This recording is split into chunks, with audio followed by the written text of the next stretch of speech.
اور اسی کی نشانیوں میں سے ہے آسمانوں اور زمین کا پیدا کرنا اور تمہاری زبانوں اور رنگوں کا جدا جدا ہونا۔ اہل دانش کے لیے ان باتوں میں بہت سی نشانیاں ہیں۔ اور اسی کی نشانیوں میں سے ہے تمہارا رات اور دن میں سونا اور اس کے فضل کا تلاش کرنا۔ جو لوگ سنتے ہیں ان کے لیے ان باتوں میں بہت سی نشانیاں ہیں۔ اور اسی کی نشانیوں میں سے ہے کہ وہ تم کو خوف اور امید دلانے کے لیے بجلی دکھاتا ہے اور آسمان سے بارش برساتا ہے، پھر زمین کو اس کے مر جانے کے بعد زندہ و شاداب کر دیتا ہے۔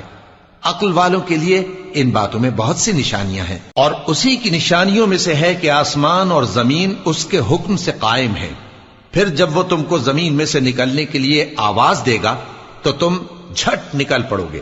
اور آسمانوں اور زمین میں جتنے فرشتے اور انسان وغیرہ ہیں اسی کے مملوک ہیں اور تمام اس کے فرمانبردار ہیں۔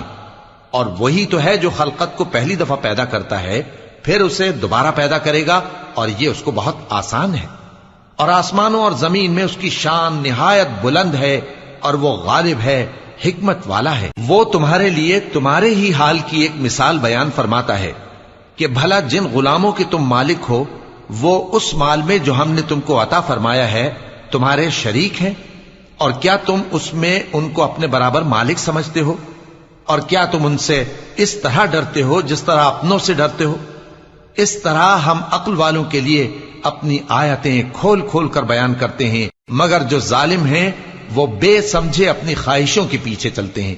تو جس کو اللہ گمراہ رہنے دے اسے کون ہدایت دے سکتا ہے، اور ان کا کوئی مددگار نہیں۔ سو تم ایک طرف کے ہو کر دین الہی پر سیدھا رخ کیے چلتے رہو، اور اللہ کی فطرت کو جس پر اس نے لوگوں کو پیدا کیا ہے اختیار کیے رہو۔ اللہ کی بنائی ہوئی فطرت میں تغیر و تبدل نہیں ہو سکتا۔ یہی سیدھا دین ہے، لیکن اکثر لوگ نہیں جانتے۔ مومنو، اسی اللہ کی طرف رجوع کیے رہو اور اس سے ڈرتے رہو، اور نماز قائم کرتے رہو، اور مشرکوں میں نہ ہونا، اور نہ ان لوگوں میں ہونا جنہوں نے اپنے دین کو ٹکڑے ٹکڑے کر دیا اور خود بھی فرقے فرقے ہو گئے۔ ہر فرقہ اسی میں مگن ہے جو اس کے پاس ہے، اور جب لوگوں کو تکلیف پہنچتی ہے تو اپنے پروردگار کو پکارتے ہیں، اسی کی طرف رجوع کرتے ہوئے۔ پھر جب وہ ان کو اپنی رحمت کا مزہ چکھاتا ہے تو ایک فریق ان میں سے اپنے پروردگار کے ساتھ شرک کرنے لگتا ہے، تاکہ جو ہم نے ان کو بخشا ہے اس کی ناشکری کریں۔ سو خیر، فائدے اٹھا لو، ان قریب تم کو اس کا انجام معلوم ہو جائے گا۔ کیا ہم نے ان پر کوئی ایسی دلیل نازل کی ہے کہ پھر وہ ان کو اللہ کے ساتھ شرک کرنا بتاتی ہے؟